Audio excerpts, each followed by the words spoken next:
Can everyone be an entrepreneur? That business failed. I realized this is just a lot harder than I thought it was going to be from watching Dragon's Den. I was expecting the results to come too quickly. Delusion plus resilience. There's a trade-off. I've never been like lucky person. It's okay. Like I can either sit there and sulk about it and say, oh, well, I didn't get lucky on my first shot like this guy did or this girl did. Or I can just say, you know what? I will just win through sheer effort. Self-doubt has killed more entrepreneurs. There's probably a faster version of Lewis Hamilton who just gave up. Number one most important attribute of an entrepreneur is all I was focused on with my co-founder was let's find a really deep pain point for a customer and build a solution that makes them happy. I didn't even go to university. Does not set us up for success. They were claiming to teach entrepreneurship through essays, exams, and with a professor at the front of the room who by and large had never actually started a business before. And I thought this was absolutely insane. It's the most efficient toolkit a capitalist society's given you to scale impact. I just don't have this expectation that it's meant to be easy. I'll see you at the finish line. Welcome to Strategy and Tragedy, the podcast that spotlights the highs and lows in business, because even for the most level-headed among us, entrepreneurship is a roller coaster. I have been privy to founders' stories and I've seen the realities of what goes on behind the scenes. So I've created this podcast to share some of that with you as you're starting and scaling your business, not to put you off, not to scare anyone, but just to share the lessons along the way to set you up for the greatest chance of success. I have had the pleasure of interviewing some incredible entrepreneurs, and today's guest is no exception.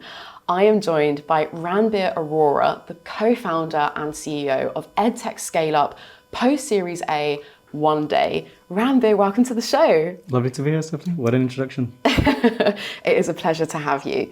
So, to kick things off, I think it's so rare to meet people who are actually now dedicated to something that they studied. So I saw, for example, you studied enterprise and entrepreneurship at the Peter Jones Academy, and you're a serial entrepreneur. You're on a mission to democratise entrepreneurship, so a little bit meta is there as well. Where has that passion and love for entrepreneurship come from for you? I wanted to be an entrepreneur from a very young age. I must have been 12 when I realized this. Oh, wow. Where did it come from? I spent lots of time as a kid watching TV, and two of my favorite shows became Apprentice and Dragon's Den. Ah, hilarious. I used to watch these shows a lot, and when I was sat there, I would always think, what is this buffoon doing? I think I can do a better job than this. And of course, like everyone who's like watching these shows is probably thinking the same thing. And I love the mix in entrepreneurship that I could see on TV, that it was equally kind of creative as it was numerical.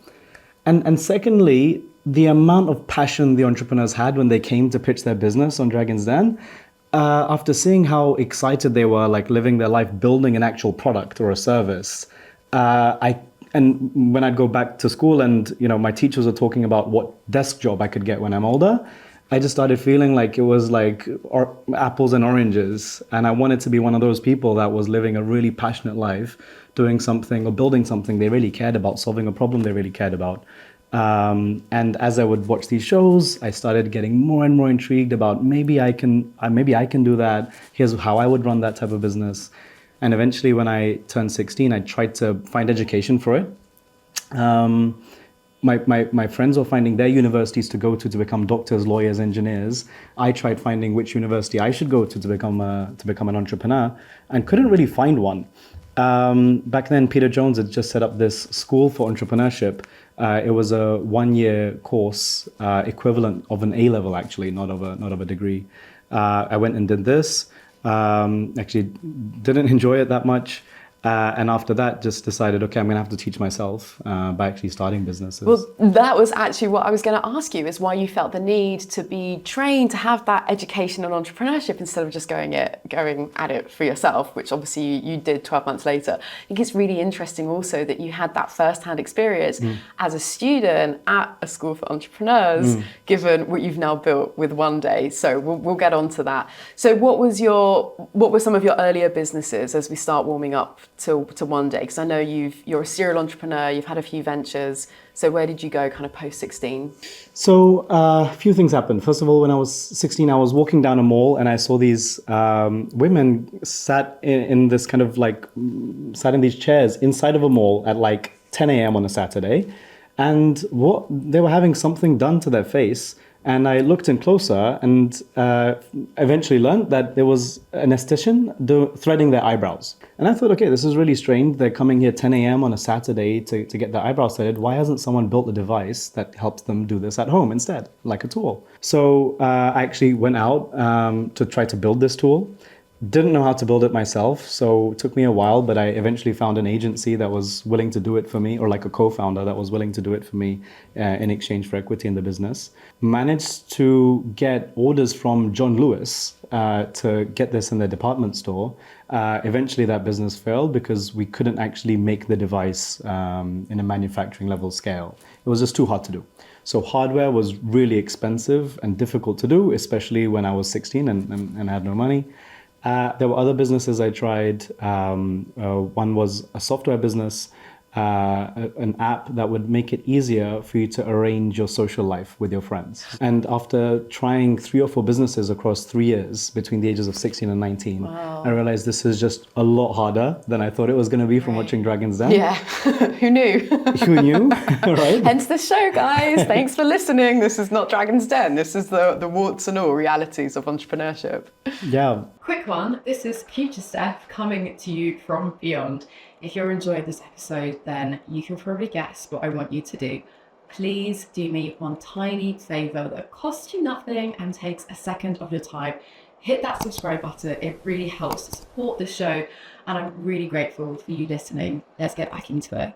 And at 19, I was battered and bruised and decided, okay, I tried to find education for entrepreneurship. It didn't really exist, not in a practical sense. I tried doing it through trial and error, but at the ripe young age of 16, this was way too difficult to do. So I thought, why not try a third way? Why don't I go and find a mentor, someone who's built businesses successfully before, and build a project together with them with my own hands. And maybe this way I'll learn how businesses are built. And that's when I was about 20 at the time when we started Sweatcoin, which is a health and fitness app that rewards you for physical activity. Yeah. And in the coming 5 years, we managed to build a really cool company together with that vision. And that's when my real training happened as an entrepreneur. Wow. So what was it, in particular, if we can break down, what were the ingredients for success with Sweatcoin? Why was that you went out in search of a mentor? Yeah. Was it that individual that you found? Or, I mean, I'm sure there's other factors at play there if we kind of unpick what made that one more of a success. You know, it's really interesting. You can always try to and on podcasts, people often post-rationalize a business becoming successful and make themselves sound smart, like it was all planned. Yeah, everything's so much clearer in hindsight, isn't it? But I have to tell you, Sweatcoin's a cool, successful business now. In the last half of 2022, it was the most downloaded app in the whole of EMEA. More installs than WhatsApp, more installs than Facebook in the region. It's doing very healthy levels of revenue. We grew it very quickly. However, it was very chaotic when you honestly, with high resolution, look into our journey there. What I learned was number one most important attribute of an entrepreneur is resilience, not giving up, and to keep on trying, because there were many times that business looked like it was going to sink completely. And we just kept on trying new ideas, new ways of fixing those problems, new ways of making the business work. And eventually some of those things worked out well. I realized that when I was doing it by myself, I was expecting the results to come too quickly. And when they wouldn't come quickly enough, I would just be like, okay, maybe it's me. Right. Maybe I'm not doing a good job at this.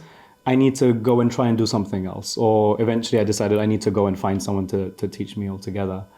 However, when the difference in the actual output of what we were doing practically in the business, the difference in execution wasn't that different from when I was doing it by myself to when we started Sweatcoin. It's just with Sweatcoin, I was there and I was partnered with smart people now. And I'm like, okay, they're also doing it in a pretty arbitrary fashion. So pretty validating, I'd imagine, right? So when you're doing it on your own, 16, yes. You're like, yeah, I'm obviously doing something wrong here, but being around smart people doing the same thing, you're like, oh, actually, that wasn't my problem. You're absolutely correct. And my expectation was just wrong because I was brought up in an education system where everything is straightforward. Yeah. In order to pass an exam, someone gives you the criteria, yeah. teaches you the material, you do practice tests. If you fail, you just unfortunately didn't try hard enough. You know, a difficult statement to make. In business, it's just not this way. Yeah. No one is feeding you the answers. No one's giving you the criteria of what is going to be on the test. There is no test. You can feel me getting excited on this one because what a can of worms. I'm not sure if we want to open it all up, especially, you know, you are edtech founder at the moment, but, you know, education in the traditional sense, especially earlier, you know, primary, secondary school, like, does not set us up for success in that respect. It's something I've heard over and over. It is just, I mean, not even entrepreneurship, Ranbir, even just the real world. I go on about this all the time, even just annoyingly knowing how photosynthesis works is taking up space in my brain. But no one just, honest, my whole thing is like, you know, the personal finance, no one teaches you those basics. Anyway, I won't get on my soapbox. One teaches you failure. I think that was the most important part for me. Now, I but felt the naughty kids, sorry to jump in, but interestingly, sorry, you've just made me think, a lot of the naughty kids, a lot of the ones who got into detention, who got suspended, like, it's not all obviously, but like some of them actually have developed entrepreneurial traits, whether it is that failure, that rejection. They're like, okay, that might be the case. I think what was very difficult for me was I was a stranger I didn't fail tests when I was younger.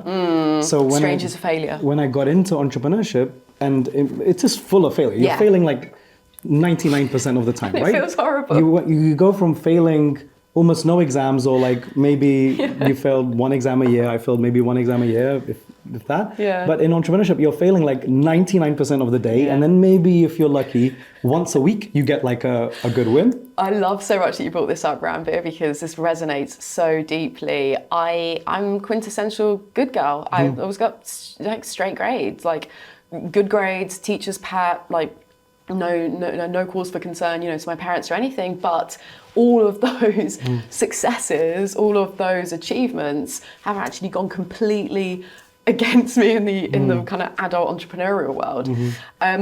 So getting back on track then, so the resilience that you had to exercise, that resilience muscle with Sweatcoin. What else did you learn through that experience, especially given you were working at such a successful startup? One of the most valuable lessons to me throughout that period was it's about experimentation and speed of throughput of that experimentation. The business of Sweatcoin, how it looks today, is not what the original vision was for how that business would be monetized, how it would grow. All of those were experiments that, you know, we started like 3 people around a desk, around a WeWork, actually here in London. Idea on a napkin, no users, no revenue, nothing. As we started building the product, we launched it to not much fanfare, didn't get really any installs. You hear this, build it and they will come. Okay, they did not come. We were doing like 20 installs a day. And then we sat there for like 2 years, just like coming up with ideas every day. Okay, well, how do we think we're going to grow? Make a big list of ideas and then work through the ideas. It started off with me with a piece of paper in our 8th-floor WeWork building in Southwark, walking up and down the different offices, knocking on people's doors saying, we have this app, do you want to download this? I love that. This was the original way of getting installs. Yeah. Okay, so that was the first idea on the list. Brilliant. Tried this, but then eventually I'd finished knocking on everyone's doors and I'm like, okay, now we've got 50 installs, but I need a new idea of how to get installs because it's not enough, right? And then just kept on every day waking up, coming up with a list of new ideas of what to try, would go out and try those. Most of them wouldn't work. And eventually, some of the ideas that we thought of as experiments did work. And it took a period of like 2-3 years before eventually it really clicked. But yeah, that's when resilience. And can we just talk to the financial situation that you were in to be able to keep experimenting for 2-3 years? Did you have external investment? What was the situation there? Friends and family. So small 20K checks from angel investors, and we'd be doing that on a rolling basis. So closing 20K here, 20K there, from rich individuals that you could reach out to and create relationships with. But it was tough going. Yeah. We weren't really properly backed as a company, and our first VC round was in our 4th year. So started in 2015, first VC round was in 2018. Wow, interesting. But it was enough to kind of get you through those initial years to do all those experiments? Not comfortably, and we Yeah. were wondering like how the hell is this company like gonna survive and get there? But there was no. But it felt like just a matter of time. Like we will eventually get there. Let's just carry on running experiments until it works. And that's really interesting, saying it felt like a matter of time. Was that a combination of kind of instinct, or what data did you have that was like, there is something here that's validating, that's worth continuing? It wasn't data based actually. I think like I look up to athletes quite a lot, and if you look at all of like the really popular athletes, they have just this innate self-belief. For example, like Lewis Hamilton. I am the fastest driver in the world. It's just the rest of the world doesn't know it yet. I haven't had the chance yet to like get in the right Love car that. or do it. I mean, Lewis Hamilton's very successful now, but maybe when he was younger, or another driver that's up and coming. These people feel like I am that thing that I'm promising. It's just I haven't had the time to show it yet. And then I love that you use those athlete examples. I look up to them as well. Michael Jordan is like my go-to. What would you say to survivorship bias with that? Because you just see, Lewis Hamilton, okay, he is already quite successful. So it's kind of like, well, yeah, easy for you to say. Yeah. So like, how much of that belief is just delusion versus, I don't know, like actually the recipe for success? It's a deeper philosophical question there for you. I love it. I love it. I think it's delusion plus resilience will equal to that success. So it is delusion because like you have no proof so far, you are that thing. Sure. But if you are doing what separates Lewis Hamilton from, there's probably a faster version of Lewis Hamilton who just gave up when he was in go-karting, or gave up when he was in Formula 2 or something like this. And Lewis Hamilton was the one who just had the determination to overcome all of those obstacles and get there. I think actually that's a really powerful statement. I think the best basketball player alive, I think there's better basketball players than Michael Jordan. They just gave up in college basketball or something like this. Super interesting. And I love that formula. What you broke down there is delusion plus resilience. To do it over a matter of time and not give up. And yeah, I think you have to, it can't be 100% delusion. You have to prove to yourself, I am that thing that I'm talking about.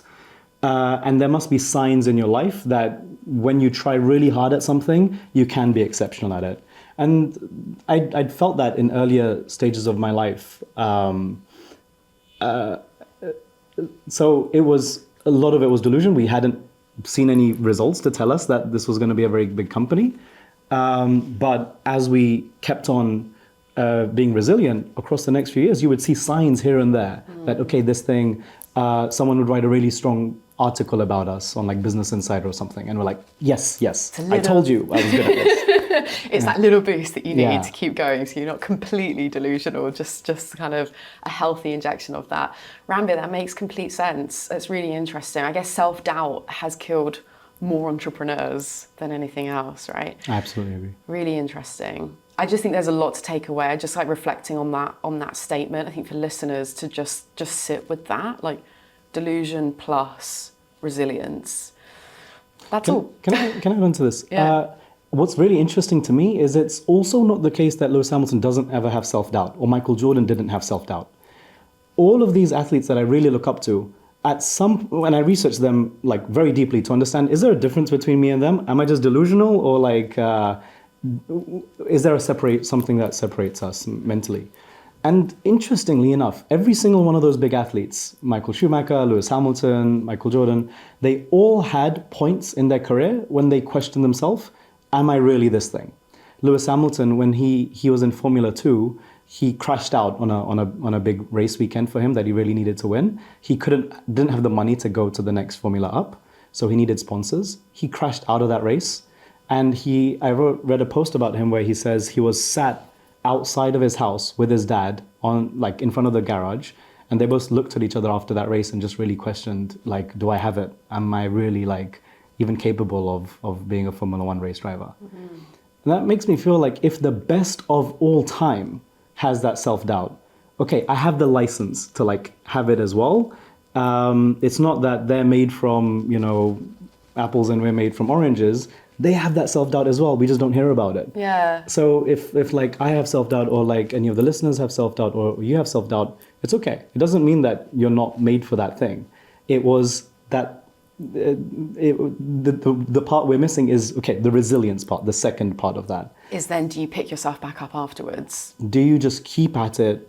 Don't let that self-doubt, push you out the game or make you feel like I'm doing it wrong, and push through those difficult spots. Yeah, I love that, Ranbir. What comes to mind for me here as well is I did some research into 3 key factors to success, and particularly applying to entrepreneurs, which is 3 main buckets: talent, effort, luck. So which of those 3 are the biggest drivers? Is it being so incredibly talented? Like we're using these athlete examples. You're saying Michael Jordan, he's built of other stuff that the rest of us humans aren't. Yeah. The effort piece, is it just that question of hustle? You hustle harder, you put enough effort, you get out what you put in. And then the luck piece, everything else that's outside of your control.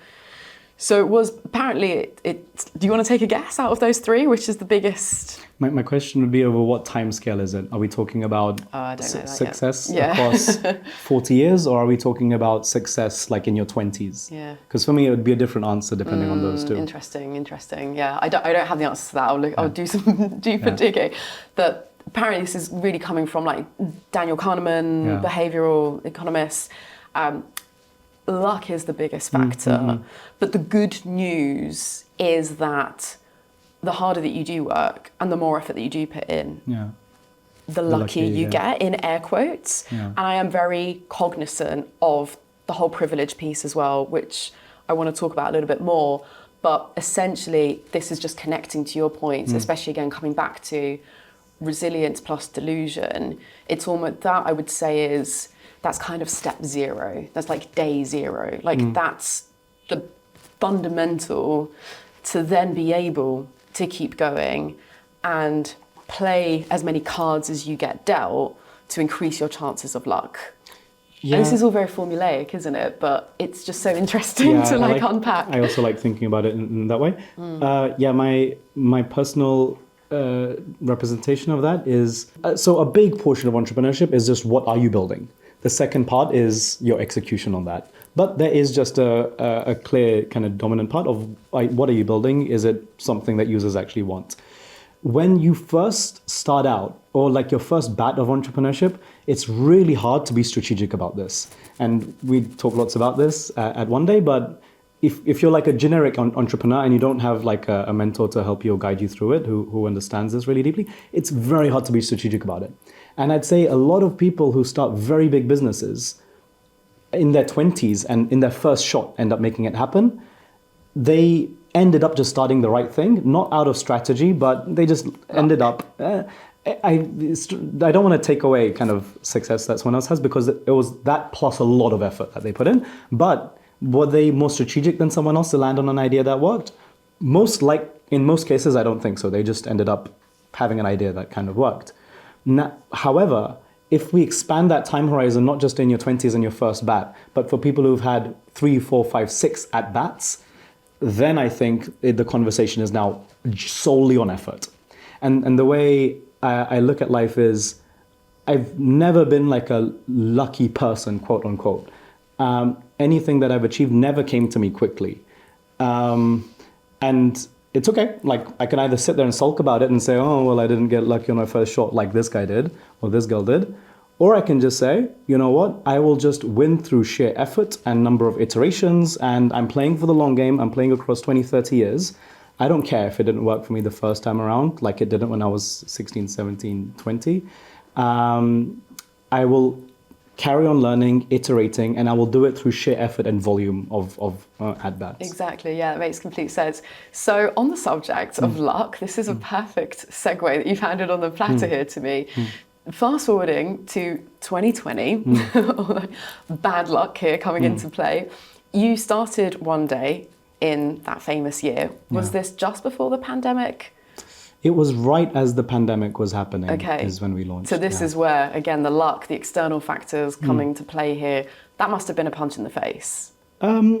Strangely for our business, not so much. The world thought this, but my lens of looking at through business is, I'm going to make it happen through effort. So I kind of, that wasn't like a consideration for me, especially since our business was about it and is helping people become entrepreneurs, which if anything, at that point, my assumption was, as people are like leaving corporate jobs, getting laid off or put on furlough, it makes space for people to want to become entrepreneurs and give that dream they had a chance. That makes complete sense. So first of all, it wasn't in my lens, but second of all, it was actually a benefit. There's actually good luck that played into this there, because there was a rise in self-employment, entrepreneurship. As you say, many people lost their jobs. So there was almost like entrepreneurship out of necessity. So a little bit of right time, right place here. Positive tailwind. Yeah, amazing. Okay. So you're now post-Series A, you're quite firmly in that scale-up status.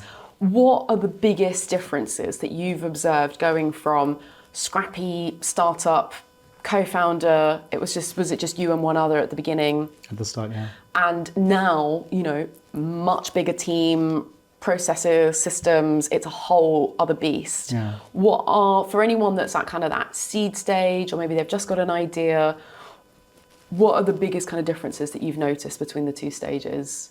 Yeah, I think so. A lot of people describe those stages as, I don't know, maybe you're starting off in like a local amateur league when you're at pre-seed or seed stage, and then as the company becomes like VC backed and post Series A, you're going into like professional football.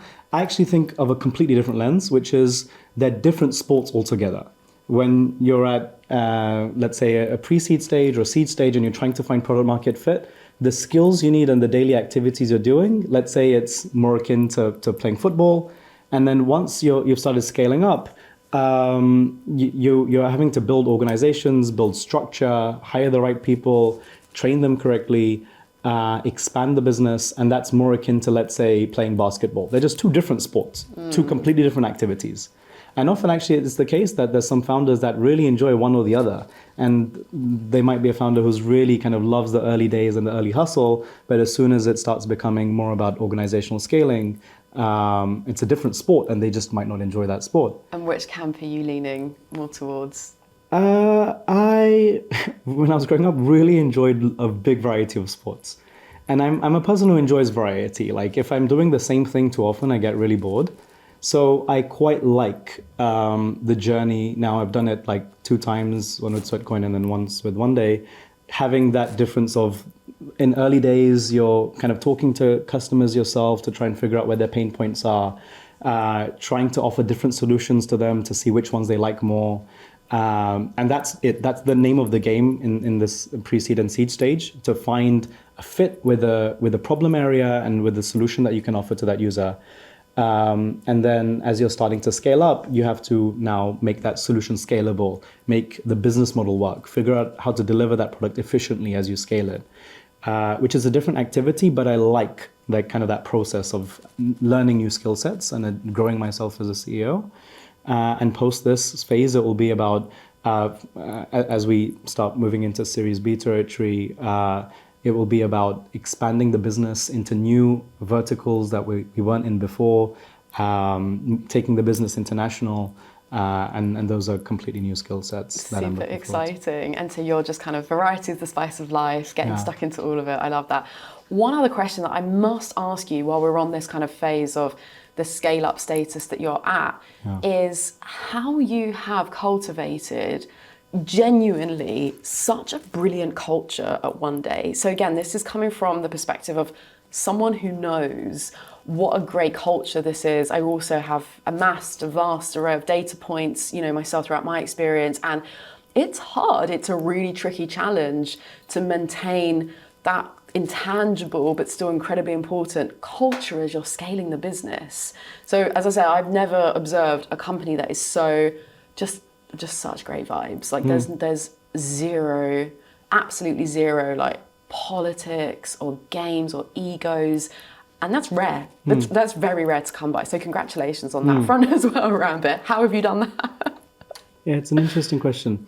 Look, my general answer to this is a lot of very early stage companies I've found. Okay, so when we were starting off OneDay, I knew a lot of other pre-seed, seed stage companies that started off along the same time as us. A lot of them don't exist today. And when I look back, like what were they doing differently than what we were doing? They constantly were talking to me about like the culture of their company because they had heard companies at like Series B, Series seed stage talking about culture. So the founders at seed, pre-seed stage thought, okay, this is what I should focus on. Interestingly enough, all I was focused on with my co-founder was let's find a really deep pain point for a customer and build a solution that makes them happy. And then as we started needing to scale that, let's hire people that are passionate about that mission also and can help us deliver it.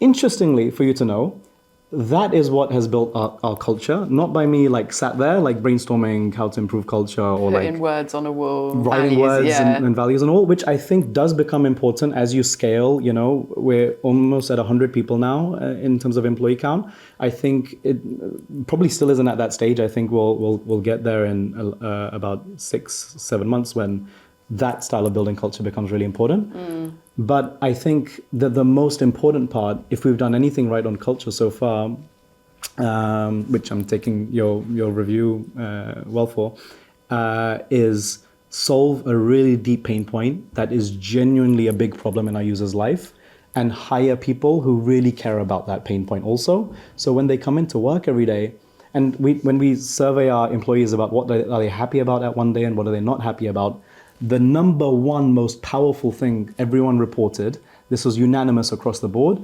was a sense of mission when they're coming into work or when they're waking up in the morning if they're working from home. And I think if you've truly found a deep pain point for your end customer that you're building for, and you're actually solving that problem in a powerful way where you're getting reviews like from these customers saying you've changed my life, or like they're crying on the phone when they're explaining to you like what's happened since they started working with your company, that is a very big driver of culture and meaning for your employees. That makes complete sense, Ranbir. Focusing on the problem, having a very clear, solid mission, the culture then just falls into place.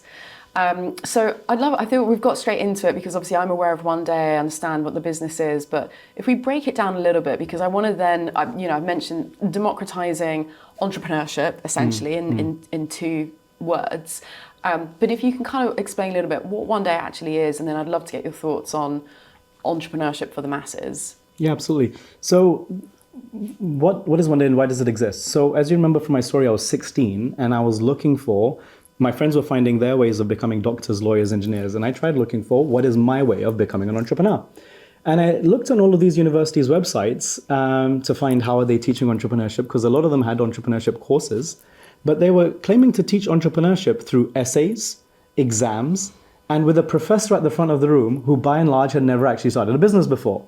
And I thought this was absolutely insane. There is no way I'm going hundreds of thousands of pounds into debt learning entrepreneurship in theory from someone who's never actually started a business before. It's so ludicrous. So this was ludicrous. And yeah, that led me to that very difficult journey I had then through the ages of 16 and 19. I tried doing it without anyone's help altogether. And it was really, really hard. And that led me to believe, okay, there has to be a better way to do this. Fast forward, when me and my co-founder Taris decided to move on from Sweatcoin after building it for 5 or 6 years, we talked to our friends and family about what are the big problems they're trying to solve in their life. And a lot of these people who had become doctors, lawyers, engineers, consultants, went through that whole educational curve, got the job in like a top 4 finance firm that the world told them they should get, got that job and decided, you know what, I'm not really happy. This is not what I want to do with my life.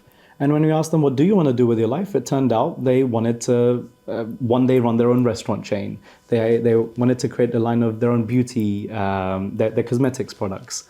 And they wanted to create a podcast about mental health and make that their full-time gig. But they, again, didn't know how to make it happen and didn't have a product or a service to help them do it. We saw this and thought, well, actually, I know the answer now. In my life, what worked for me was, first of all, building a business with a 7-figure entrepreneur, an experienced entrepreneur who'd done it before. So practically building with them, not learning it in theory. Second of all, our platform then has integrations with university partners. So you're actually earning an accreditation, you're earning an MBA as you're building this business. And third, to build software around this experience for the user and for the mentors to make that transaction, to make that service really easy to deliver all around. And that's our value proposition. You come to us, you build a business with an experienced entrepreneur. So if you have an idea to build, your own clothing line, you're working with someone who's built like a clothing business before. They help you scale this business, and you're earning an MBA at the same time to make it a completely risk-free kind of experience. You no longer have that doubt of, oh, should I go for that dream of mine or not? Because you come to us, you go for it. Either you end up making a successful business at the end, which we have amazing metrics. By month 6, already 50% of our founders have a revenue generating business.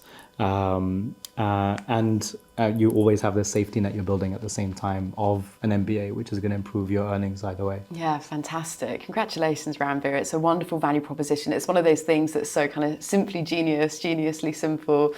And I've definitely, I know how much one of the big benefits, I think, also to people who join the program is that risk mitigation, because as you said, you figured it all out on your own. You wasted not only like your time, but money as well, I presume. And I've had many other guests on the show as well. There's a variety of lessons that have come up with these various interviews. But of course, I've noticed themes across so many. And one of them is like just sinking all this like time and money into something, without that validation, without knowing, if it's actually going to take off. So again, brought into OneDay's mission like everyone else, which is fantastic. So the next, so kind of through that lens, what you're building at OneDay, my next question to you is, can everyone be an entrepreneur? I would take it a step further than that question. I would say my honest belief is at the earliest stage, everyone is an entrepreneur. What is a job? Most people have jobs, right? They have a skill set, and they package this skill set up and sell it to an employer, right? For a yearly salary. They have a skill set, they sell it to an employer. That is entrepreneurship. You're selling something to a company that wants to buy it off of you. So people are already entrepreneurs, they just don't know it. It's not positioned in that way. What is level 2 of entrepreneurship? It's when you might say, for example, I'm going to sell that skill set not just to one company. I'm going to have a portfolio of companies that I'm selling that exact same skill set for. So I don't know, I might be an accountant, but instead of selling that accounting service I have just to one employer that's hired me full time, I've created a service or an agency out of it, and I'm selling that service to now 10 clients. Okay, second level of entrepreneur. Third level of entrepreneur is when I might say, okay, I'm actually not going to do that. I'm not going to be the one fulfilling that service myself. I'm going to hire other accountants to go and represent that service for me, and therefore now I have an accounting business. And then fourth level of entrepreneurship is when you're trying to become like a venture-backed business, which is another order of magnitude more difficult. So I would say, first of all, everyone just is an entrepreneur. They're on this scale. They just might not know it. And every level of this is just an order of magnitude harder than the previous one. So it's about the level of effort that you want to put in. And second of all, what your motivation is. Why do you want which one of these levels? And if your motivation is, the question I would ask to people is not, are you an entrepreneur or aren't you an entrepreneur? Because everyone is. Which one of these is desirable to you? There's a trade-off. You're going to have to work harder. You're going to have to make lots of sacrifices. It's a different level of stress you're going to have to get your body used to. But which one of these do you want? Why? And if you have that belief that level 3 is level 4, level 2 is for you, you are that type of person. You just need to do it. That's such an interesting perspective, Ranbir. I love that. And so a little bit kind of jumping off from that, I asked you for, can anyone be an entrepreneur? But also like, should we? So I know that you're fulfilling more of that personal desire. And you said that in those early days, you did some market research, did those interviews, and we all know people who like want that financial freedom, they've got something they want to fulfill. But I'm just curious, do you have any more thoughts beyond that individualistic personal desire to become an entrepreneur? Like, are there any other benefits for the greater good, for the wider economy that you could speak to?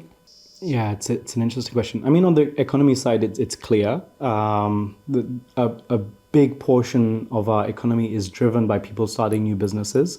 Off the top of my head, it's about like 30-40% of employment comes from SMEs under 10 people. So that's like by and large how jobs are created in the economy, and where economic growth comes from, it's from SMEs.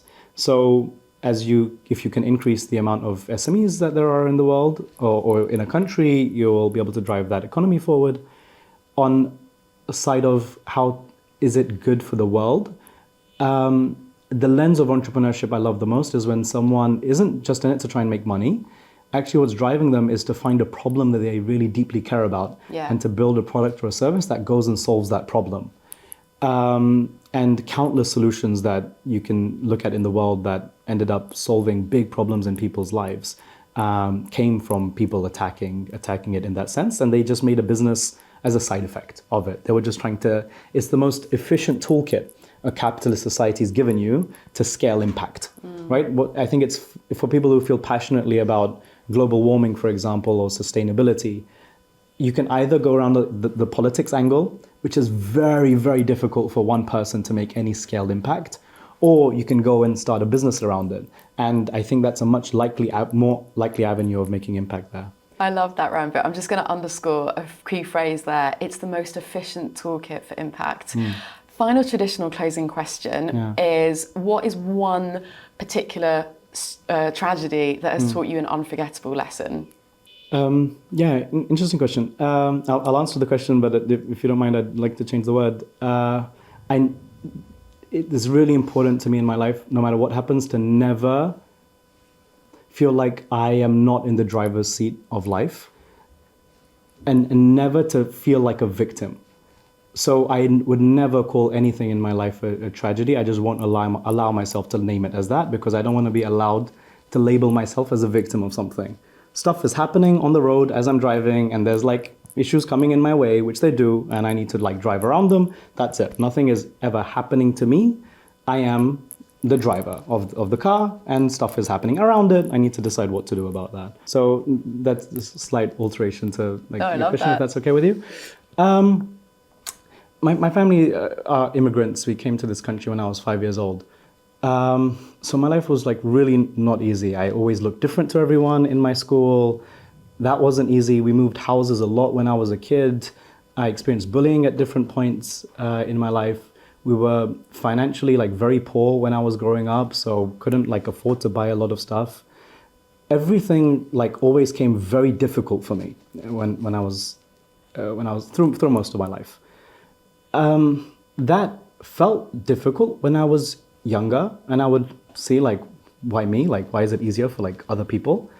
And the older I get, the more I view it as like a gift, because what it gave me was just a different level of resilience than I find with, is generally the benchmark in society. I don't have this sense of I'm owed something. I didn't go to like the best university in the world. I didn't even go to university. So a lot of people like are graduating from Harvard or like Cambridge and have this sense of the world owes me something on their back. And typically when these people start businesses and then stuff goes wrong for them, they can't handle this. They don't think this is what life is meant to be like. Their life was a lot smoother for a lot of people till that point. And I just don't have this expectation that it's meant to be easy. Like my base prerogative is, whenever I'm doing something, I'm assuming this is going to be way harder for me than it was for everyone else. It's going to take longer for me than it took for everyone else. I'm going to fail more on this than anyone else did, because that's just the way it's been throughout the rest of my life. So why would this be any different? But I've accepted it like from the get-go. And okay, I don't care if it took you like 5 years to do it or 7 years to do it and you got that end result. I don't care if it takes me 20. That's my road, and I'm going to take it, and I'm going to still get there. I'll see you at the finish line. And I think that's the most powerful thing that childhood experience. I love that. It's just it's the default, right? And it is a slightly pessimistic to realistic take on things, but it's like, if that's the default, then you're not setting yourself up for unnecessary disappointment. You kind of know what you're up for. Get ready to kind of go in and almost fight that. Ranbir, thank you so much. It's been a genuine pleasure to sit down with you. Loved hearing your story, and absolute like words of wisdom. I wholeheartedly agree with everything that you've shared. So thank you so much. Thanks, Stephanie. It was a real pleasure. And thank you so much for listening as well. I really hope you've enjoyed this show. Don't forget to hit that subscribe button. Episodes are weekly. They drop every Wednesday, 6 a.m. UK time. So hopefully see you next time. Thanks a lot.